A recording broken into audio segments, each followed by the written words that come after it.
Hello student, welcome to equator academy Dehradun. और आज है 20 अक्टूबर 2023। फिर से मैं आप लोग लाया हूँ एक छोटा सा करंट अफेयर्स का वीडियो, जो कि आपके आने वाले यूकेपीएससी प्रीलिम्स के एग्जामिनेशन में, चाहे आप आर में बैठे या अपर या लोअर पीसीएस में बैठे, इसमें से कुछ क्वेश्चन आपके पेपर में आ सकते हैं। चलिए अपनी पेन और नोटबुक निकाल लीजिए और मेरे साथ साथ उसको, क्वेश्चंस को या जो फैक्ट्स हैं उसको आप लोग लिखते जाइएगा। तो सबसे पहला बात करें बच्चों, क्या जो स्वर्ण आभूषण और जो कलाकृतियां होती हैं, यानी कि आपका क्या, जो आपके गोल्डन ऑर्नामेंट्स होते हैं, ठीक है, ऑर्नामेंट्स प्लस आपके जो गोल्डन आपके क्या होते हैं, स्कल्पचर्स होते हैं या आकृतियां कह सकते हो कि मूर्तियां होती हैं, जो आप खास तौर पे आइडल्स आपके होते हैं, ठीक है। उसमें बहुत ज्यादा फेक या धोखाधड़ी हुआ करती थी, तो उसके लिए क्या शुरू हुआ था, आपका हॉलमार्क जो है वो अनिवार्य किया गया था सभी उत्पादों पर, ठीक है। हॉलमार्क सुना होगा आपने। हॉलमार्क का जो निशान है वो उसमें क्या कर दिया गया था, मैंडेटरी कर दिया गया था हॉलमार्क का, ठीक है। अभी हाल में ही, पहले जो ये हॉलमार्क था, ये पहले अगर मैं बात करूं तो 4 आपका डिजिट्स का होता था। अभी इसको नया जो है 6, आप कह सकते हो कि अंकों का, ठीक है, डिजिट्स का जो है वो कर दिया गया है, ठीक है, 6 डिजिट्स का कर दिया गया है।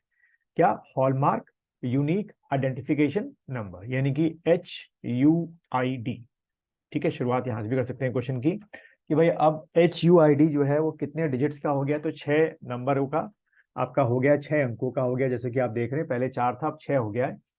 और इसकी शुरुआत जो है वो कब से होगी या कब से माना जाएगा, 1 अप्रैल 2023 से, ठीक है।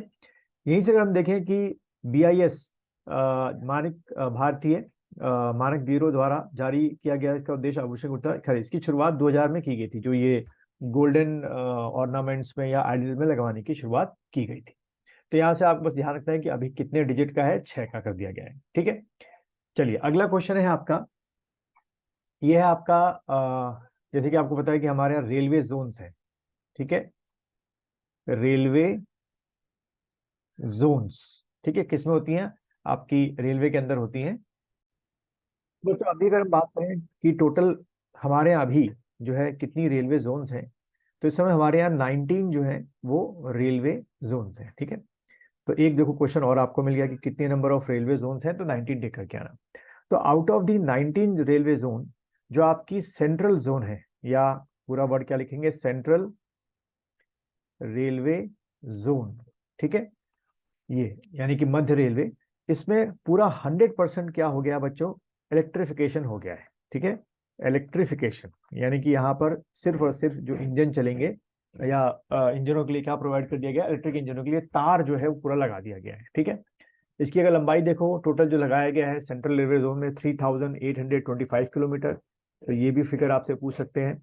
और ये जो है टारगेट का पूरा किया 100% इलेक्ट्रिफिकेशन का, तो 23 फेब 2023 को ये टारगेट पूरा किया गया है।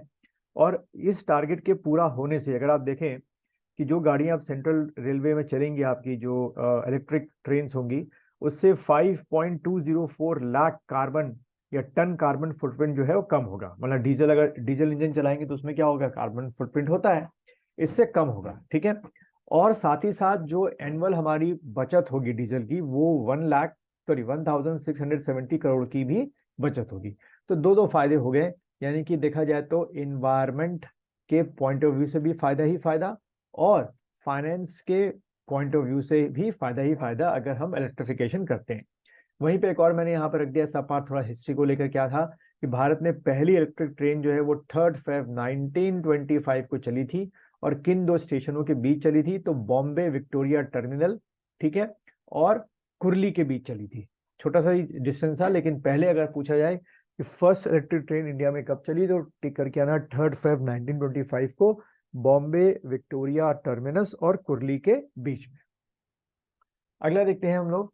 अगला देखो बच्चों, क्वेश्चन ये रहा, 15 मार्च 2023 को आपकी क्या चीज इश्यू हुई, बेसिक एनिमल हस्बेंड्री स्टैटिक्स, ठीक है, बेसिक एनिमल हस्बेंड्री स्टैटिक्स, ठीक है, एक रिपोर्ट पब्लिश हुई है।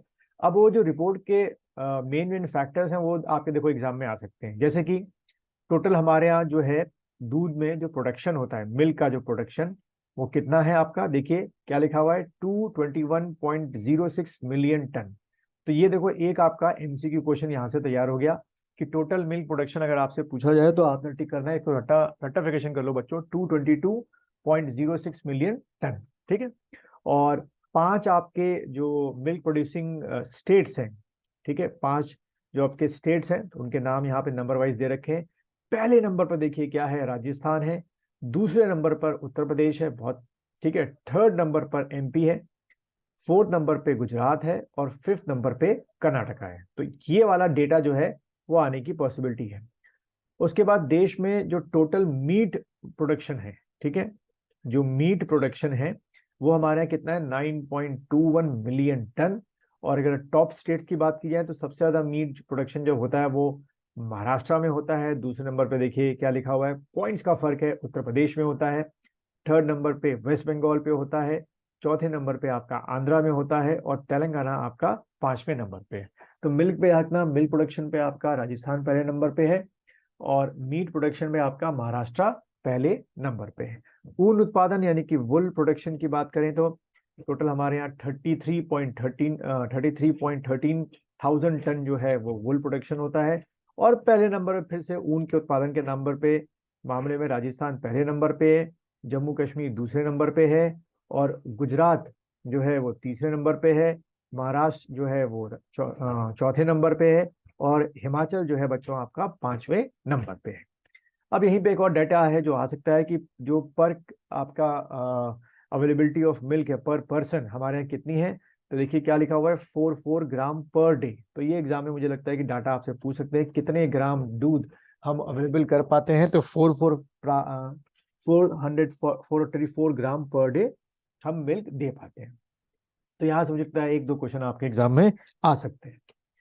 उसके बाद अगला क्वेश्चन थोड़ा फाइनेंस को, इकोनॉमिक्स को लेकर है आपके। क्या आरबीआई ने कब 13 मार्च 2023 को जो आपका इरडा है, IREA डे, यानी कि भारतीय अक्षय ऊर्जा विकास कार्यक्रम, इरडा जो ये नॉन कन्वेंशनल एनर्जी के सोर्सेज होते हैं जैसे कि सोलर पावर हो गया, विंड पावर हो गया, इस पे काम करता है। तो इसको इंफ्रास्ट्रक्चर फाइनेंस कंपनी का दर्जा दे दिया गया है। अब क्वेश्चन कैसे आ सकता है बच्चों कि बताओ इन चारों में से हाल में किसे इंफ्रास्ट्रक्चर फाइनेंस कंपनी का दर्जा दिया गया है। तो आपने टिक करना है, इरडा को दिया गया है। आईएफसी का दर्जा मिलने के बाद इरडा अक्षय ऊर्जा यानी कि जो नॉन कन्वेंशनल एनर्जी सोर्सेज है उसमें और अच्छी तरीके से क्या कर पाएगा बच्चों, आपकी फंडिंग कर पाएगा। तो फंडिंग जब अच्छी मिलेगी तो इस फील्ड में जो डेवलपमेंट है वो भी क्या होगा, अच्छा होगा। यहीं से अगर हम देख लें इसका जो मोटो स्लोगन है वो क्या है, ऊर्जा हमेशा के लिए, पूछ सकते हैं। और इरडा कभी बनी कब थी, तो आपने टिक कर देना है 1987 में। तो देखो यहाँ से बच्चों हमें 3-4 क्वेश्चन मिल गए जो आपके एग्जाम में आ सकते हैं।